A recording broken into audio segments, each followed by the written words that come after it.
Sveiki visi. Aš su labai svarbia informacija apie seksualinius partnerius, su kuriais mes turėjome seksą, bet jų mūsų gyvenimuose jau nebėra.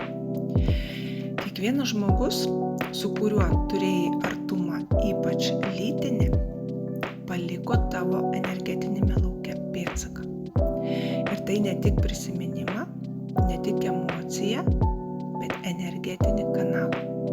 Kiekvieną kartą, kai atsiduodi kitam žmogui, fiziškai tavo energijos laukas susijungia su jo lauku. Ir ar tu to nori ar ne, taip yra. Ir net jei išsiskyrėte, net jei senai nebendraujat, ryšys vis dar yra aktyvus. Jei tu jo nenutraukiai sąmoningai, tai reiškia viena.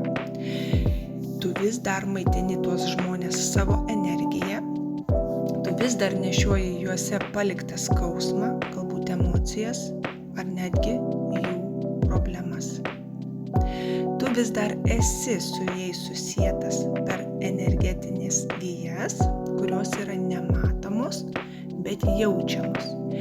Ir tada tu stebiesi, kodėl jautiesi pavargęs be priežasties, kodėl kartais sapnuoji senus partnerius, o galbūt netgi tu užsiimdamas seksu su kitu jau žmogumi, dar iki šiol su juo myliesi.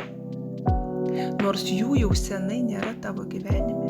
Kodėl kartais jauti nerimą arba pyktį arba liūdesį, bet jis jau yra ne tavo. Nes tu savam kūne jau nebesi vienas. Tu esi energetiškai padalintas visiems tiems žmonėms, su kuriais tu turėjai lytinius santykius.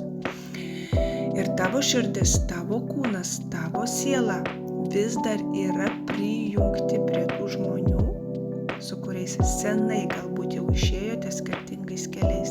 Kartais mes galvojame, tai buvo jaunystė, kvailystė, buvo vienintelis aktas, suėjimas ir viskas to pasibaigė. Ne, brangieji, ne. Čia liečia tiek moteris, tiek vyrus, aš neskaidau. Aš kalbu apie žmogų, kuris jau santykiauja. O jeigu partnerių buvo daug, tai įsivaizduokite, kiek nutįsusių energetinių gijų vis dar priklauso būtent asmeniškai tavam laukui. Tai žmogus vaikšto kaip kompiuteris, kuris jungiasi prie 100 svetimų serverių, tiesiog jautiesi išsunktas, nebeskaidrus ir nebesavas. Ir ką tai reiškia?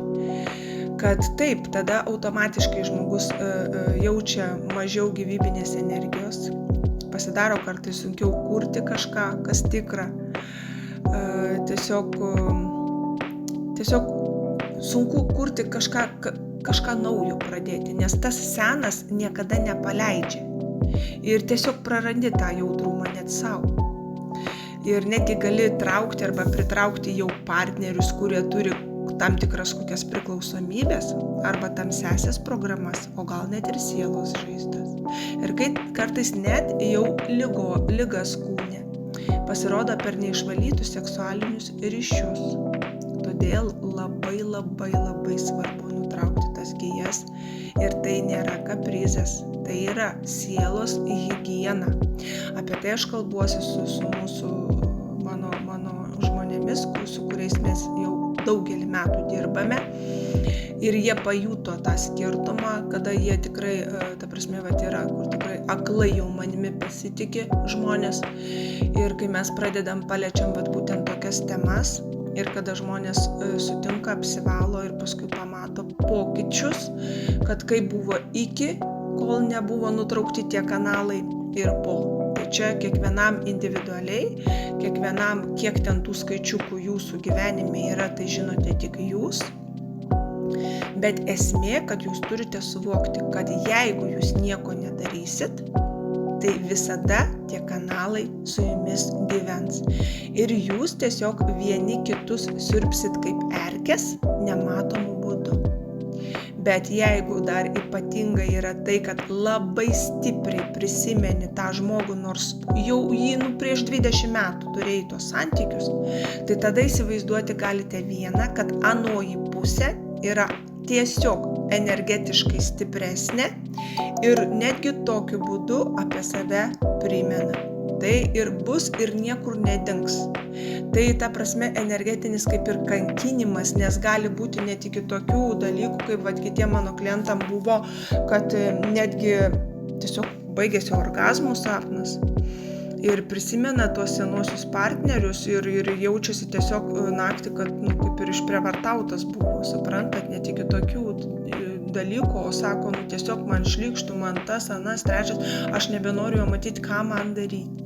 Tai eina kalba apie tai, kad reikia kažką daryti.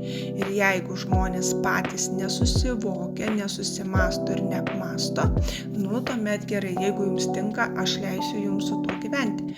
Bet yra žmonių, kurie galbūt nežino šios informacijos, tai ta informacija yra būtent tiems žmonėms, kurie save myli, savimi rūpinasi ir tiesiog ieško galbūt pagalbos, bet gal tiesiog nežino, kur jos rasti. Tai visada jūsų laukiu ir tikrai padėsiu. Tai pasidalinkite visada su savo mylimais žmonėms, su draugais galbūt, kurie gal dejavo, gal kada pasisakė, pasipasakojo, kad tokia situacija yra, niekaip negaliu pamiršti to žmogaus. Tai tikrai, kaip aš sakau, geri darbai visada jums sugrįš. Ir jeigu tiesiog nesunku pasidalinti, tai nusiųskite tiesiog šią info kitiems, kam žinote, kad galbūt šiai dienai reikia. Tai laukiu jūsų visų.